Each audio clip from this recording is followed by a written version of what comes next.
Thank you, everyone. I'm going to start by giving apologies for traditional owner Wadawurrung woman Karina Eccles, who has a family emergency this morning and is unable to be here. However, we have Auntie Judy Dalton from Wadawurrung, who is a great friend of mine, and I'm sure people know Auntie Judy very well, to come and do the Welcome to Country. Thank you.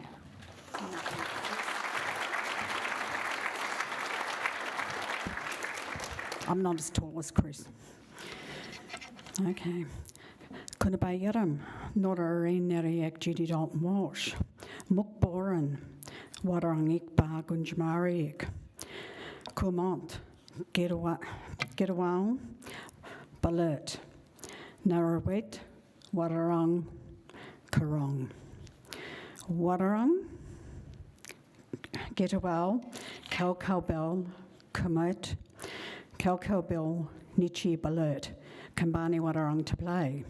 Benodek, Naduk, Waring, Ba, Kalkalbel, Yananabul to play. Ba, Benakulek, Karangaba Wanga to play. Benakulek, Murab, Jaring to play. Miriyu, Bawan, Ba, Miriyu, Ba Yaram, Kala Kalkalbel. Ba Getawal Nana Nichi, Kichijara, Kalkalbil Kambani, Getawal Ba Nal. Kambani, Kalkalbil Ba Yuang, Nichi, Miriyu, Kawat. Narawet, Linda Burney, Murat, Benakodeg, Balat, Barakoyo, Benying, Miriyu, Ba Yaram. What I've just said in the traditional language of my people, the Wadawurrung people, and to speak my grandmother's language is a blessing. Good morning, hello, how are you? My name is Judy Dalton Walsh, a proud Wadawurrung Gunjamara woman. One of many strong leaders at Wadawurrung Cooperative. Wadawurrung is many mobs and one community strong together. Here is Wadawurrung country. Our grandfathers and grandmothers and families walked this land, and their creators made the land that it is today. Their spirits wander the land today, long ago, and the future. Speaking to families and other mobs quietly, let's talk family, come together and talk. Here today, together, both Aboriginal and non-Aboriginal as one. Minister and leader Linda Burnley, to take our strength with you today and the future. I would like to pay respects to all Aboriginal people in the room and to their ancestors that have led the fight before today, and we're still fighting. I'm going to say Gubatar, take care, and Natni.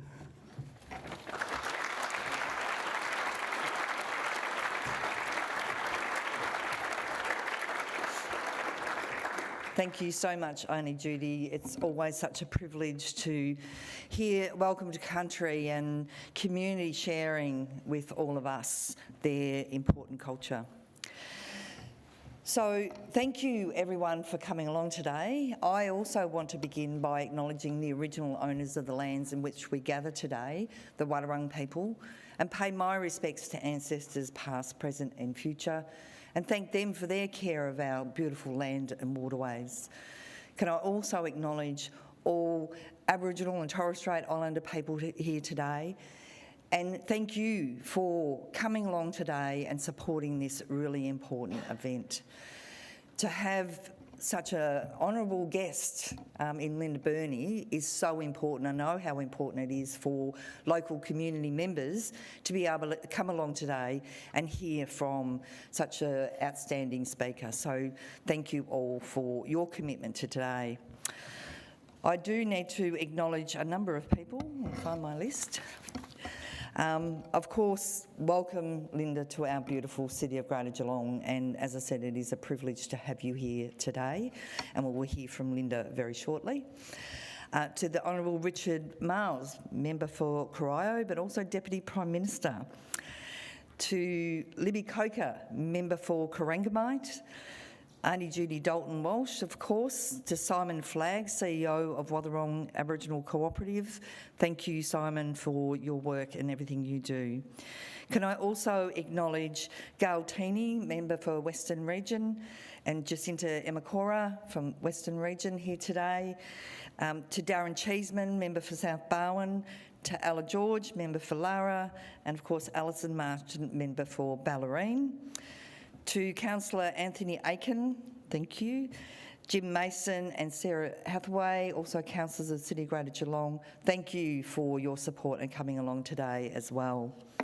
But of course, most importantly, all of you for coming along today to this really important event. And, you know, for many of you, I know I've seen in the audience, have been working very hard on the Yes campaign, and it is greatly appreciated, not only by the Aboriginal community, but by all of us as members of Parliament, as councillors, as members of the Geelong community.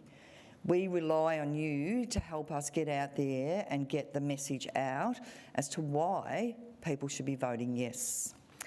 So this is a really important forum today. And talking about the Yes Forum, or the Yes vote, is important that we're all out there doing that every day. We are relying on people like yourselves, and many people who couldn't be here today, to get the message out, explain, if you have to, why the voice is so important.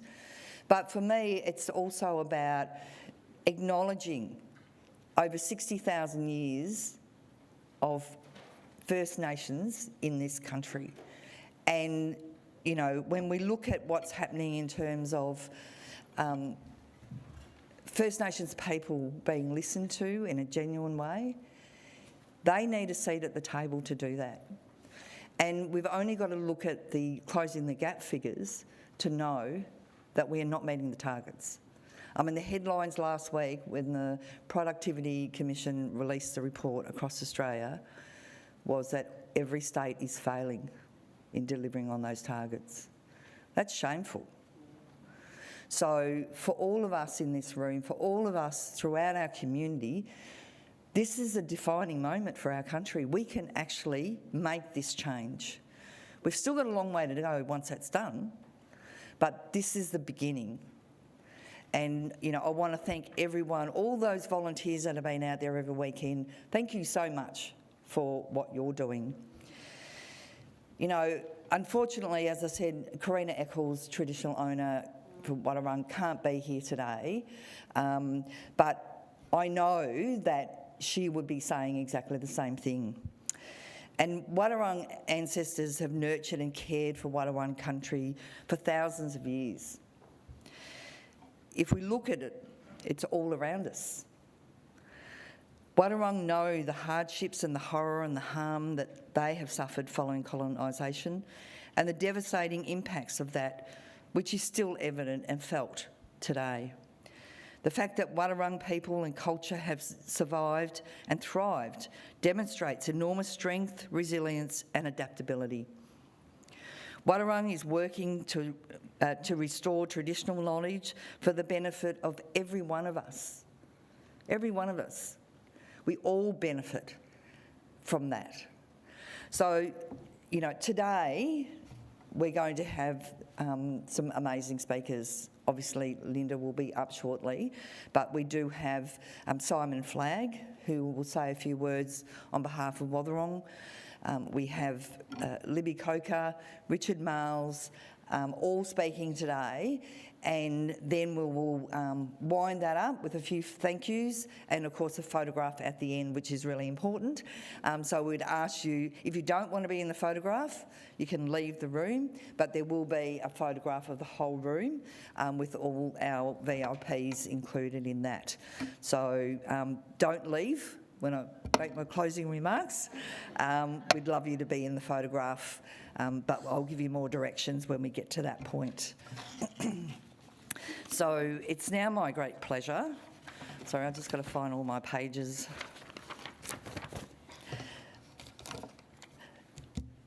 to introduce Annie Judy Dalton to come back to the stage to introduce Simon Flagg. Thank you.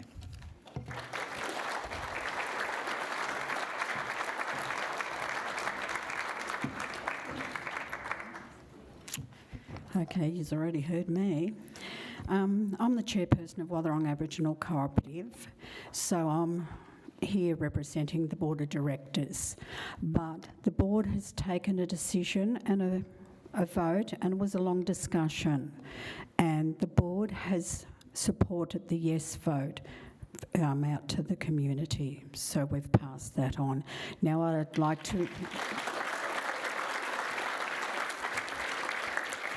to introduce Simon, our CEO, that we give him a bit of a rough time, but he's good.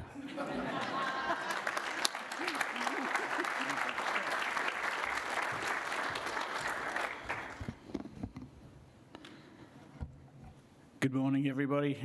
Firstly, I'd like to acknowledge the traditional owners of the land that we're on today. This beautiful, it was a bit chilly this morning, country. The Wathaurong people, and pay our respects to their elders past and present, and to everybody here, happy Saturday. Wow, I get a lot of privileges being the CEO and getting to do events like these. If you met me when I was younger, I was definitely not somebody that liked to get up and talk. But as Aunt said, my name is Simon Flagg. I'm a proud Wamba man of the Swan Hill region, and born and raised in Geelong, so honoured to be the CEO of the co-op. Also following in my mother's footsteps, actually. She was the first general manager of the co-op back in the early 90s, and I remember growing up as a kid chasing her around. So here I am in 2023 as the CEO of that organisation, which is a real privilege, and I don't forget who I represent and why I'm here. So the voice for yes. I'm very different in the way I discuss this. I'm not here to convince anybody. And what I say is, it's your decision to make. But in saying that, what you do matters. So if I look at where we are as a country, as a proud country, as Australians, we all say that we are a proud country, that we continue to evolve, that we hold ourselves in high standards and we look after everybody. But we also don't acknowledge that this country has some really crappy history. But it also has a really proud people. Aboriginal people, we are proud. We love this country. We had Aboriginal people that went and fought for this country when they weren't counted. I don't know how they can say they don't love this country any more than that. But if we look back on the history of this, and I'm only going back to the Constitution because that's what we're talking about today. So if we look back at 1901, when that document was created, my people weren't counted. Our people weren't included in the document that created the foundation of this country. 122 years ago, that was created, and we weren't included. So I would hope in 2023 as a nation, we've evolved enough now that document's 122 years old. It was created in a different time, a different context, and in 2023 I'm hoping that the Australian public can understand that you counted us in 67. You gave us status in this country. My mum was born and not counted as an Australian. There's plenty of Aboriginal people that are in this room today, including Auntie Judy and other board members, that when they were born, they weren't counted. So in 2023, we have the opportunity to do something about that. So when I say what you do matters, it means that doing your own research, making your own decision. Where you land on your decision is your choice. But what you do matters. It matters to my community, it matters to this country and the next steps we take. Because come the referendum, if we decide that there isn't a voice and you've made your decision, like I said, that's your prerogative. But if you've made it because of media and you've made it because you haven't done your research It's going to matter in 10 years, 20 years, 50 years. Whenever this topic comes back up, we as a country are going to be reviewed, we're going to be judged by ourselves. In 1901, 122 years ago, they didn't count us. So hopefully in 2023, the Australian public, we've grown enough now to embrace all of it. Now, people are sceptical, and if you look online, which I try not to do a lot because it takes me back to, if I'm honest, 1990 racism I grew up with. I haven't seen this much racism out there for a long, long time. And it's sad, because if you don't agree with the process, that's fine. But why do you need to tear down a community of people because you don't agree with it? Don't agree with it. But don't then say, we should have finished the job, we should have wiped you out. It was a privilege for you to be invaded. It was a privilege for your culture to be taken. Because in this day and age, we would never stand by of any Australians having their culture taken from them. So why would we continue to support that? And so from my organisation, what would the voice change? What is a voice actually going to do from my lens and our organisation's lens? And I feel like I'm very unique because I've worked on both sides. I've worked in government for 20 years, from junior position to a fairly high director position. And now I've worked for 3 years in a community organisation that we at Wathrung do everything from birth to dreaming. And in our context, birth isn't when you're pregnant. It's from the very beginning where you're thinking about it, conception, all the way through to when you pass into the next life. We'll provide a support and a service around it. So how would the voice impact on us? It would mean I would stop having to fight with departments around what they think would work best for our community. So we get consulted currently, but where we get consulted on policies is at the very lower level. By the time it makes its way all the way up the stream to the decision makers, the voice and context we've given is watered down, changed, and adapted to what they think we need. And then we're asked to implement those programs, which a lot of the times we disagree with. And we have to change our model to achieve those. And we've seen what that's done. Closing the gap, the targets are getting further and further away. Our community know what they need. And I know that firsthand because I am one of those products. If you looked at me as a kid, I probably ticked every stat box they had for Aboriginal people. Couldn't read, couldn't write, had a child at 16, got told that my kid was going to get taken from me. Basically that I was just going to end up in jail. I was a statistic. It was my organisation that took me in as a 16-year-old and gave me a traineeship, actually just believed in me. And then from there, like I said, I went and had a 20-year career in government, and I've come back full circle to the organisation that I believe created me. And these Aboriginal organisations are all around our country. They are all there to help our people. We know what works. We know what doesn't. So we're asking for our voice to be elevated from here to the top of the decision making. Because unfortunately they do make policies on us, and I hear this all the time. There's no policies made on Aboriginal people.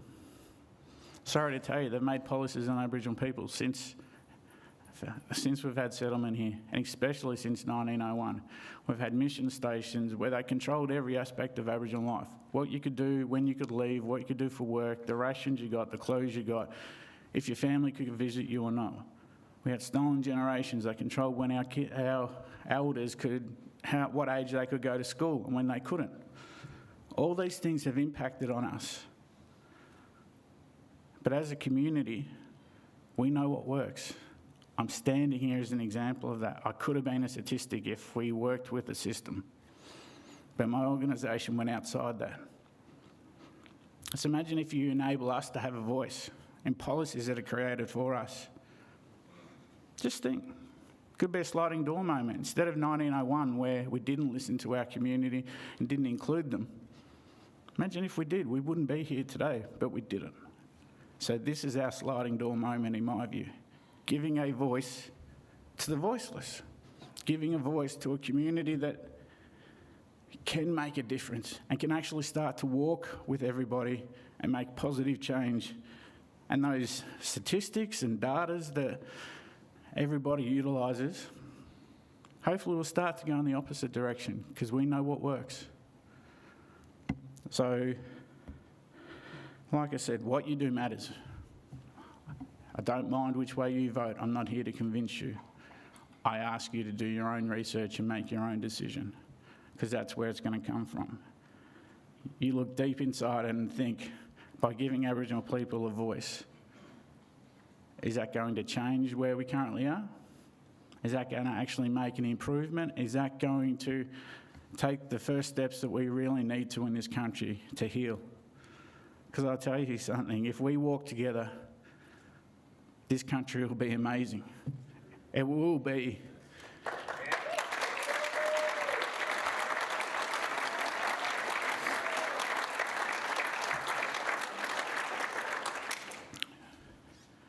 It will be the first time I feel as an Aboriginal person growing up in this country that we're finally embraced, that we walk together, that we create the history together, that all that, part of my language, shit that's happened, we acknowledge, we accept that it is not our responsibility, but we have the power to fix it and make the real change. So I could go on forever on this topic because it really does matter to us. But I will finish it by saying, once again, what you do matters. If you don't agree with the process, fine, but don't tear my community down just because you don't agree with it. We're not here to be your political advocates or your tools to get whatever the direction or get yourself into a position that you believe will help you. We're not here for that. We are here to help our people grow. Aboriginal history is Australian history. So in 1967, we were counted. In 2023, we want to be heard. Thank you for walking with us.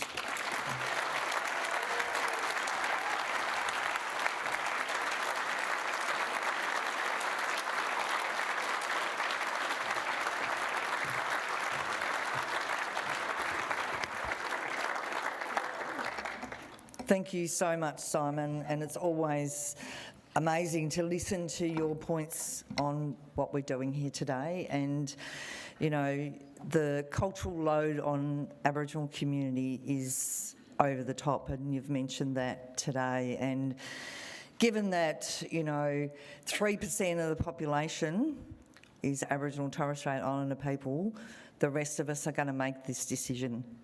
So it's important that we listen.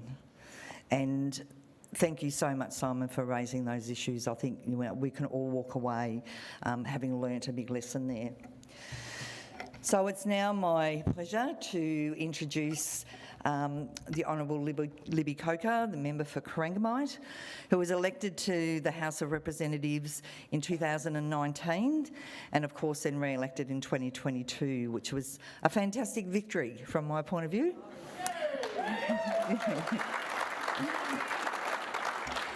And of course, Libby has a long list of achievements that we don't have time to go into due to time, but I do want to note Libby's passion for her community and commitment to the voice to Parliament and the work that you and your team are doing throughout Corangamite and the broader Geelong community. It's fantastic to have such a strong and passionate woman who represents her community so well. And I'm really proud to stand with Libby as part of the Labor federal government on such a profound change for our country, a voice to Parliament. Please welcome Libby to the stage.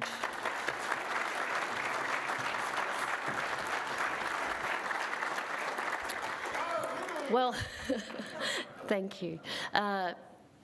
Look, I just have to begin by thanking Simon. I'm sitting there with tears in my eyes. I had to ask Linda if I've got makeup running down my face because I don't know what more anyone needs to say apart from Linda. That was just beautiful and so heartfelt, so thank you. I would like to thank everyone for being here today. What an amazing crowd you are. It's so important that we have this discussion. And I would like to also acknowledge my colleague and neighbour, the Deputy Prime Minister, Richard Marles. Together we work for this region, and it's great to be with you. And I'd also like to thank Chris. Thanks so much for doing a great job. And I would like to begin by acknowledging our First Nations people of the land on which we meet, the Wadawurrung people of the Kulin Nation, and pay my respects to Elders past, present and emerging. I acknowledge Auntie Judy and thank you for your beautiful welcome to country. It's such a pity that Karina can't be with us, and we really appreciate that you have stepped in. It's always a great privilege to hear your words and your story. So thank you. I also acknowledge Auntie Wendy, who's here, doing a great job in talking about the voice. Simon, as I've just said, and the Wadawurrung Aboriginal Cooperative, and all First Nations people with us today. And of course, I welcome our most beautiful Minister for Indigenous Australians, my colleague and friend Linda Burney. It isn't easy. Linda, every day in the chamber, we have had a challenging time, and Linda steps up every day to speak for our First Nations people and for our voice referendum, which is going to be one of the most significant moments in our nation's history. And of course, I recognise our state members of parliament here. You're doing a brilliant job, and it's great to have you as fellow colleagues and City of Greater Geelong councillors here. And I would just like to do a shout out for the Geelong Library and the great hospitality they're showing us today. It is such a beautiful venue.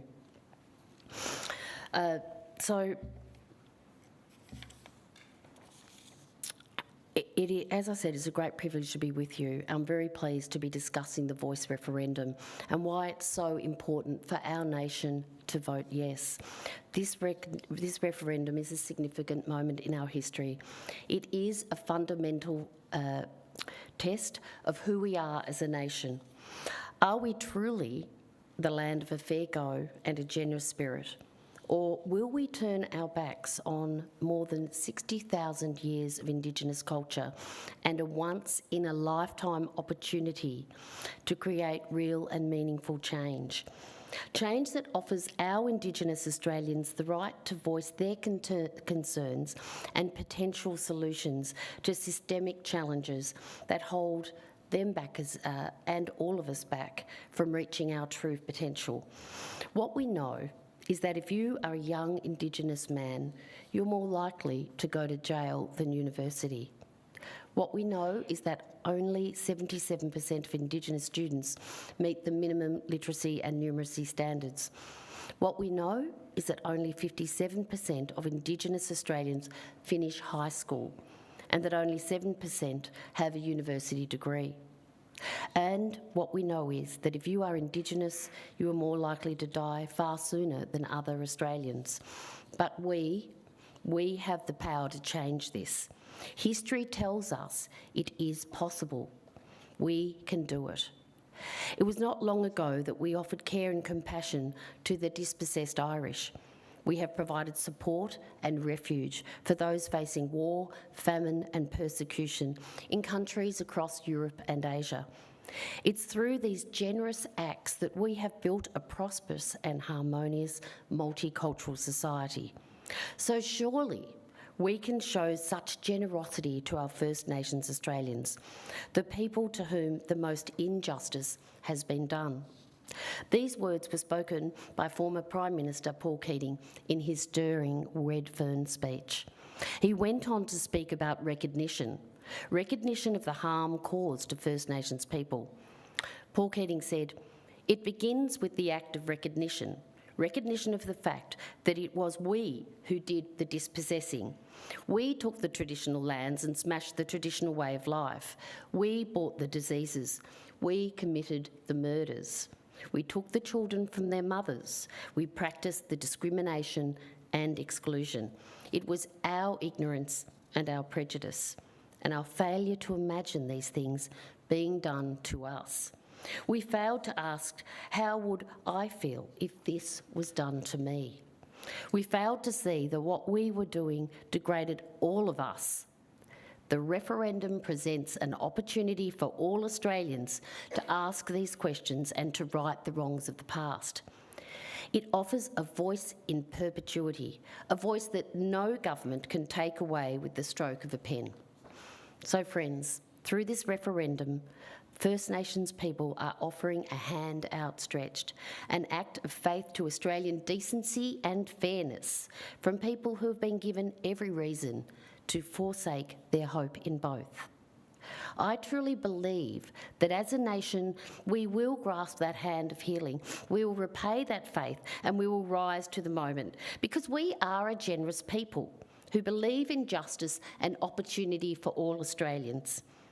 I urge everyone here today to speak with your friends and your family and your neighbours and explain why we are having this referendum and why it is important that we say yes.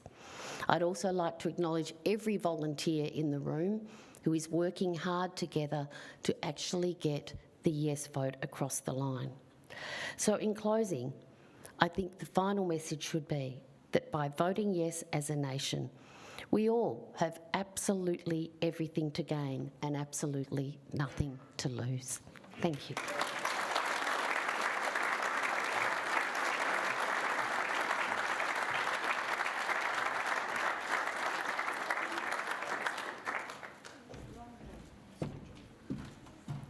Thank you so much, Libby. That was fantastic. Now, it's my great pleasure to introduce Richard, a great friend, and we work very closely together on a number of issues, and in particular this one. And Richard's been the member for Corio since 2007 and has won many elections since then, which proves just how effective he is for the member, as the member for Corio. And again, Richard has a long list of achievements. Again, time won't allow for me to go through all those, but it is a great honour to work with Richard and, addressing issues such as this and the impact that it has on First Nations people in our community, but also right across the country. As Deputy Prime Minister, you have a really significant role and do a fantastic job. And, for me, I'm really proud to stand with you, Richard, along with Libby and my state colleagues, to do whatever we can to get this yes voice over the line. So can we give a huge welcome to Richard Marles, Member for Corio and Deputy Prime Minister.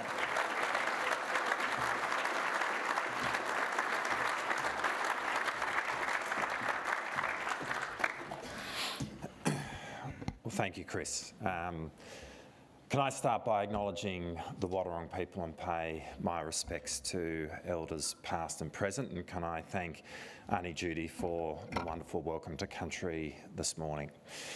Can I acknowledge my colleague and friend Linda Burney, the Minister for Indigenous Australians. I'll say a little bit more about Linda in a moment. My parliamentary colleague Libby Coker. Together we represent this region in the federal parliament. We've got pretty well all the state MPs here today, which is fantastic. So Darren, Ella, Alison, Jacinta, great to have you up here from Warrnambool. I think Gail is here as well, the State Minister for Agriculture, Higher Education and Skills, and of course Chris, who is the member for Geelong, but is also the Parliamentary Secretary for First Peoples and has done a wonderful job in advocating on behalf of First Peoples and Treaty here in the state of Victoria, and we are so proud of the work that you do.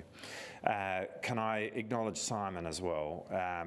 Simon is a kid who grew up being nervous about public speaking. Can I say, after this morning, you belong on this side of the microphone. That was a hugely powerful speech.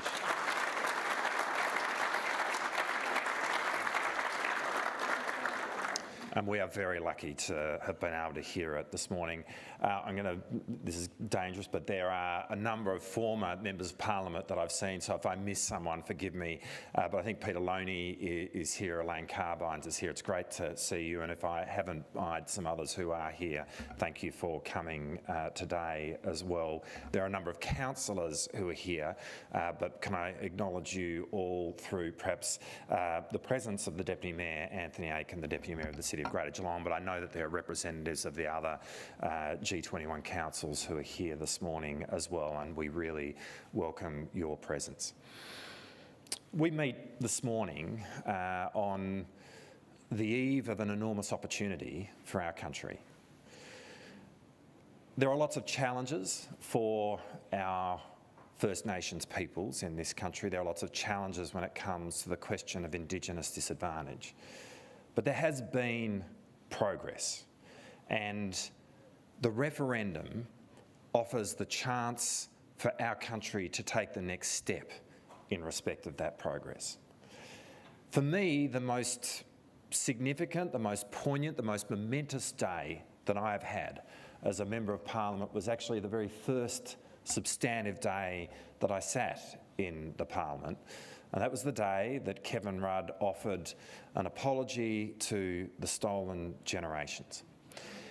In the lead up to the giving of the apology, there was amongst some sections within our community a sense of anxiety, a sense of fear about what an apology might mean, about what it might give rise to. But on that day, in the House of Representatives, as the Rudd government had the courage to take the step of making the apology, what we heard were the most beautiful set of words about what we needed to say and do as a country to move forward. It was an incredible moment of healing, an incredible moment of reconciliation, but it was a high point in the goodwill which was created between Australia and our First Nations peoples.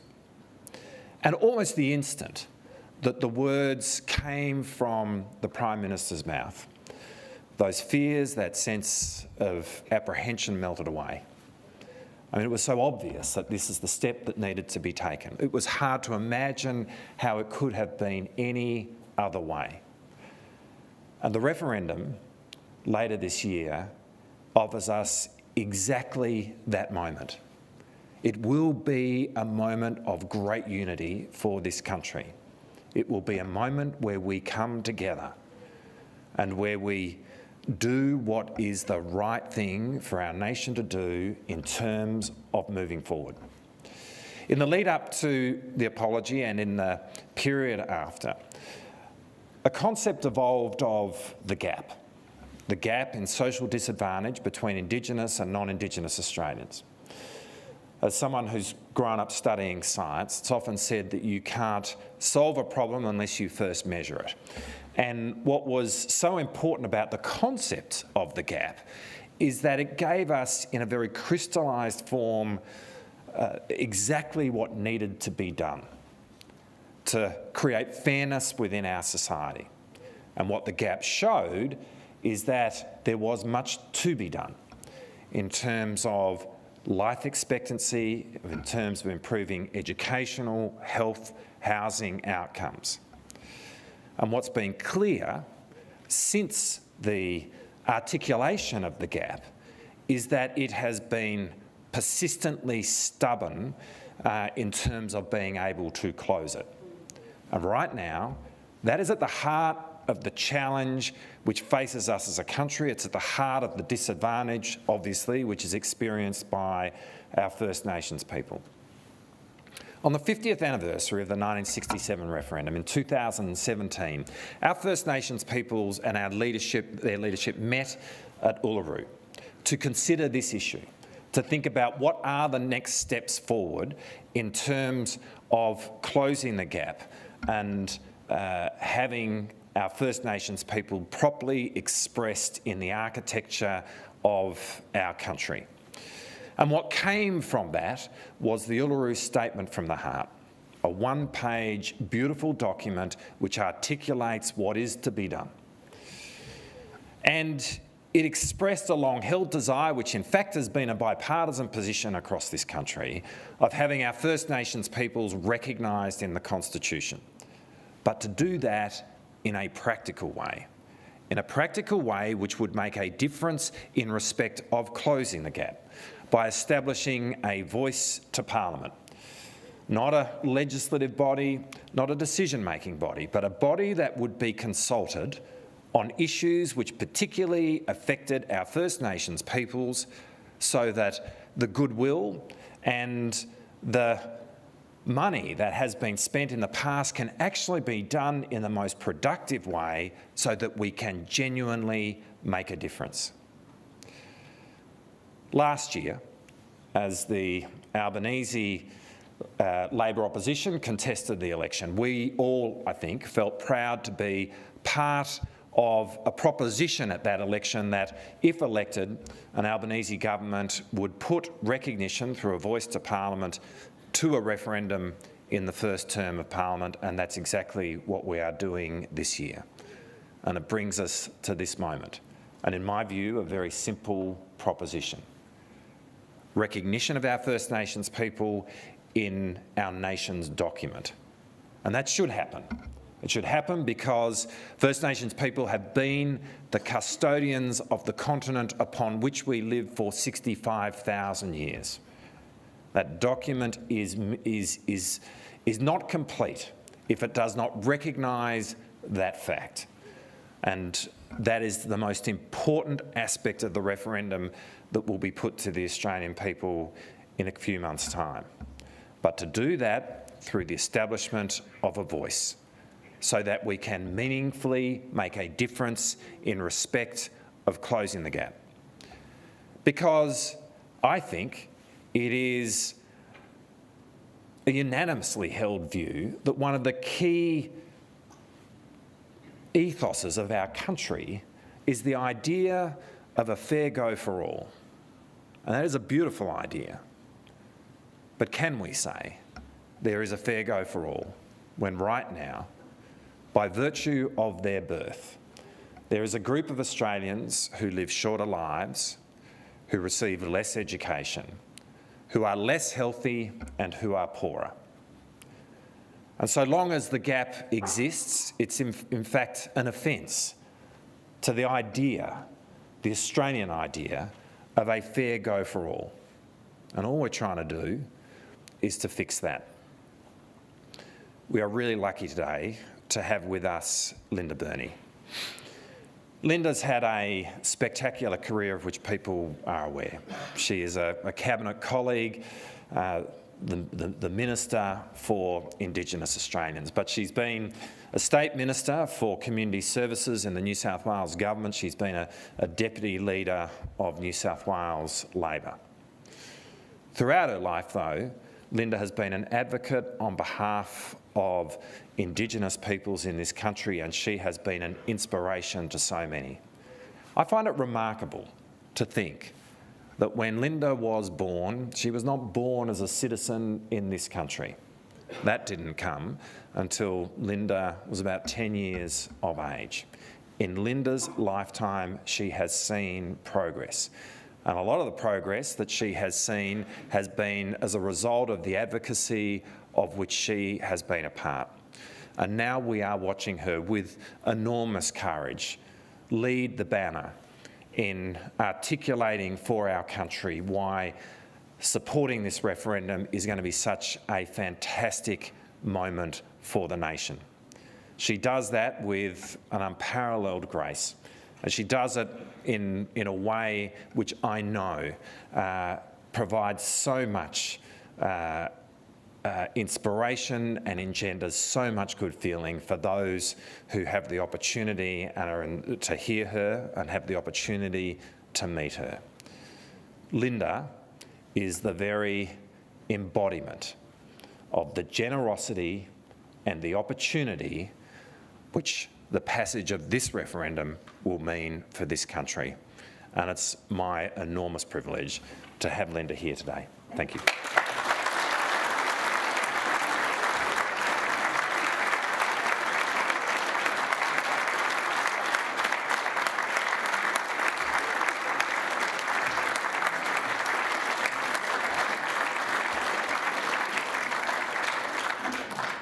We've got to leave that up, haven't we?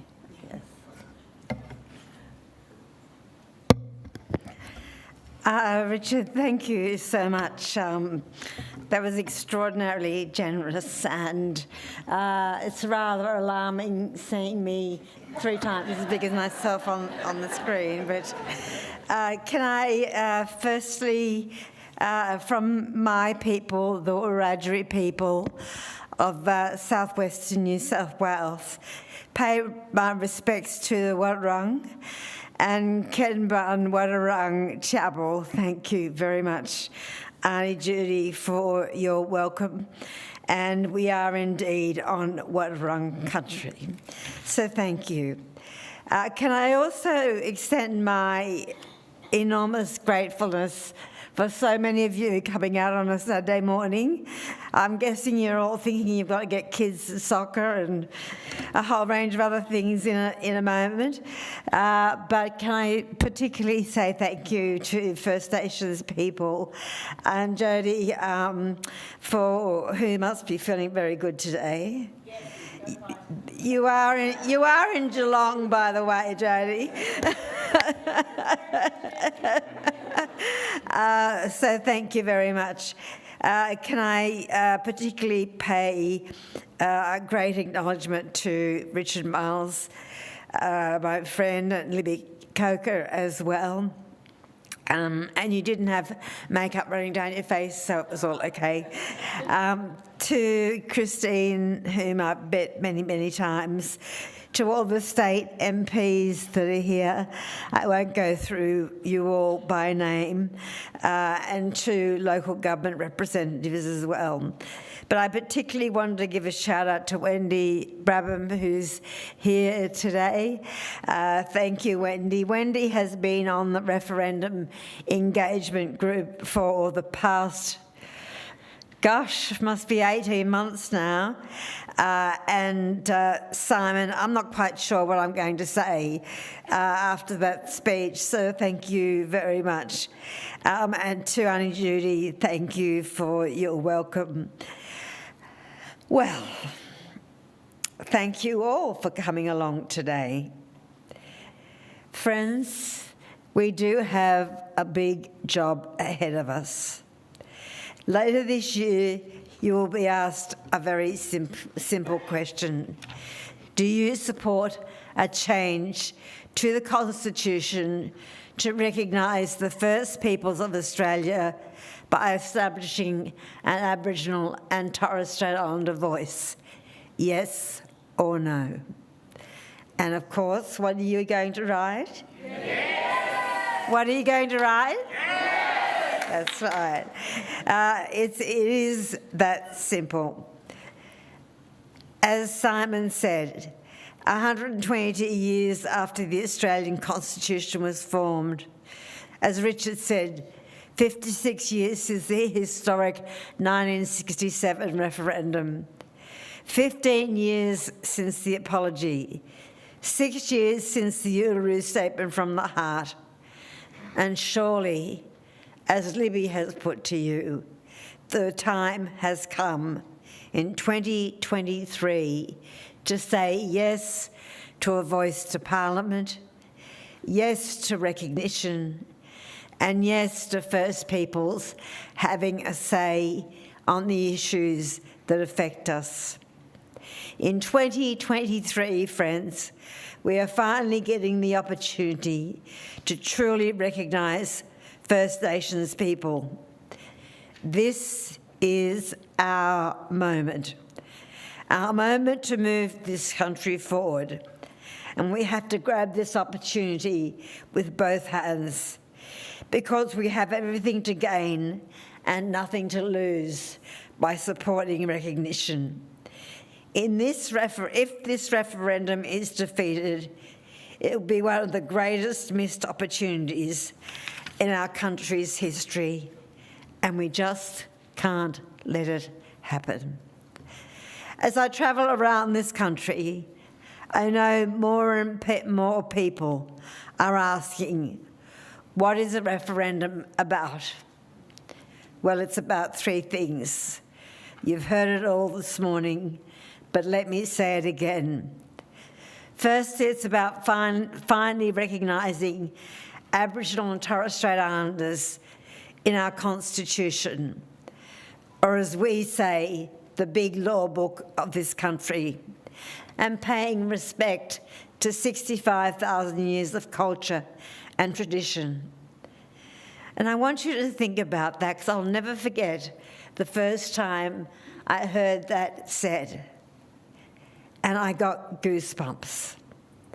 It was a light bulb moment.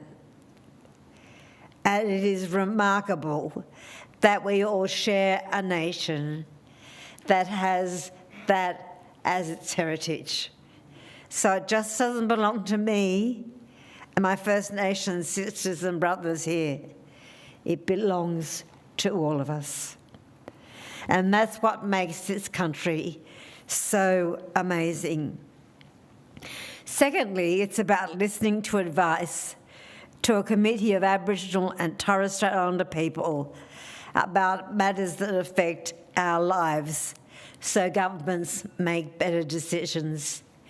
You heard Richard speak about closing the gap. You all know about that, and you would not be here if you did not believe that it's offensive. And it is offensive. Because when we listen to people, we know we get the third thing. We get better results, making practical progress in Indigenous health, education, jobs and housing. A little earlier, Richard and I were having a bit of a joke.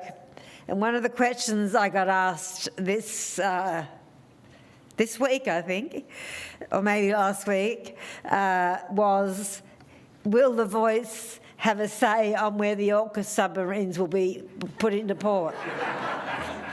Well, I think we all know the answer to that. And I said, well, it's not my portfolio. And the Defence Minister helped me out very well, so thank you.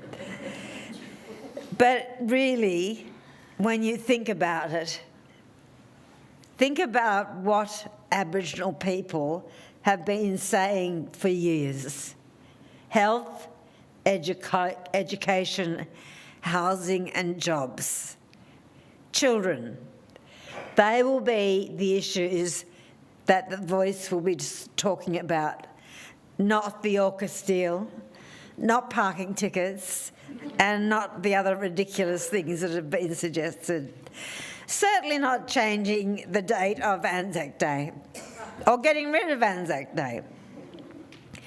We want people to have better lives.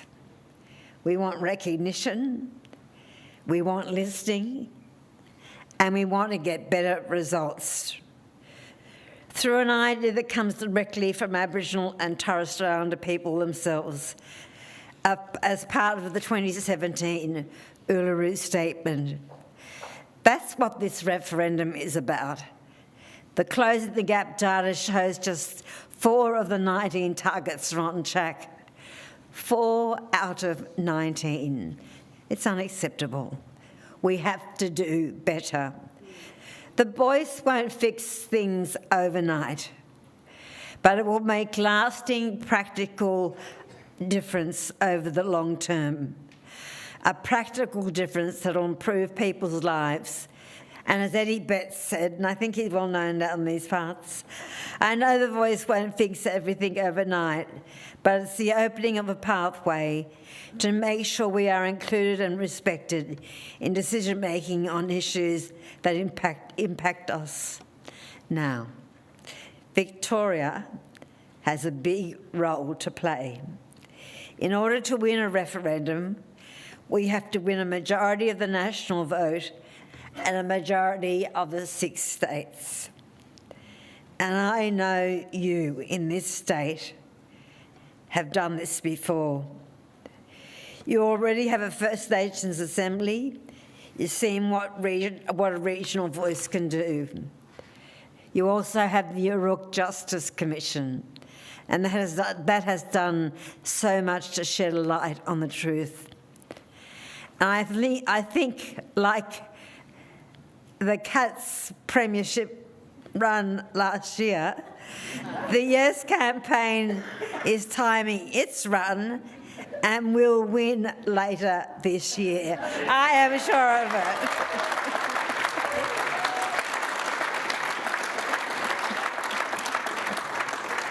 So, friends, we have work to do, and we need your help to get the message out to the people of Geelong and beyond.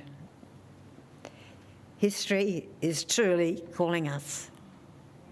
History is calling us. And I hope more than anything the answer is yes. Yes to the Euro statement from the heart, yes to a voice from Parliament, and yes to a better future. Can I conclude by quoting a passage from the Uluru Statement from the heart that really, I think, embraces exactly why you are all here this morning. Proportionally, we are the most incarcerated people on the planet, and we are not an innately criminal people. Our children are alienated from their families at unprecedented rates. This cannot be because we have no love for them. And our youth languish in detention in obscene numbers. They should be our hope for the future. These dimensions of our crisis tell plainly the structural nature of our problem. This is the torment of our powerlessness. We seek constitutional reforms to empower our people and take a rightful place in our own country. When we have power over our destiny, our children will flourish. They will walk in two worlds, and their culture will be a gift to their country. Friends, it is time. Nagali Yahagi, Baranjara Manawubi, and in the language of the Wiradjuri people, I say, let's get this done together.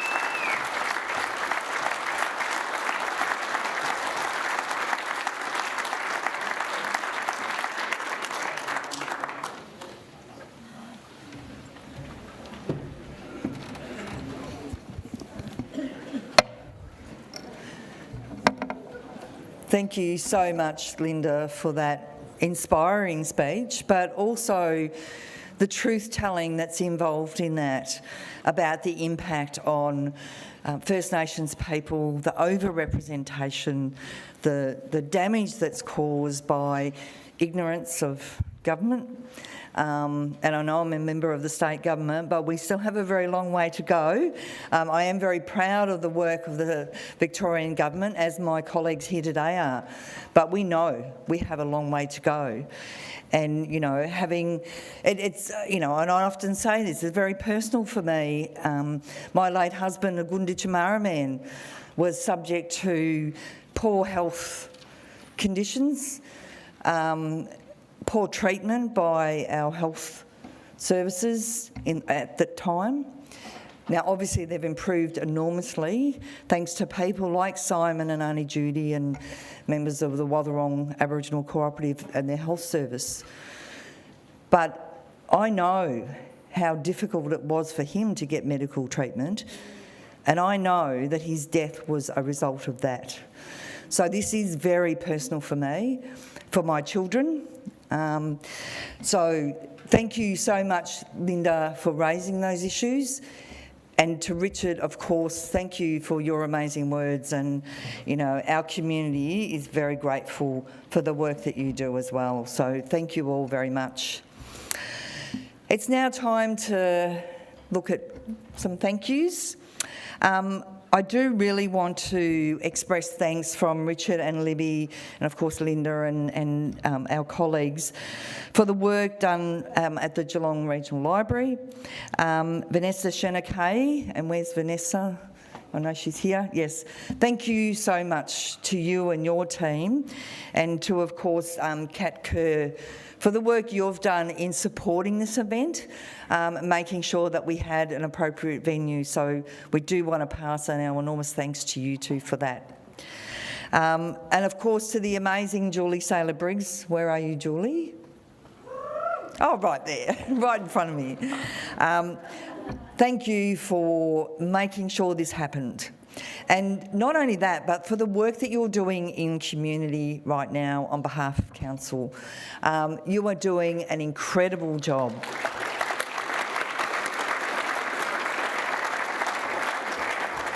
And I know that, you know, Council is committed to the Uluru Statement from the Heart, although you haven't come out yet in support of the voice publicly, but hopefully that's on the agenda.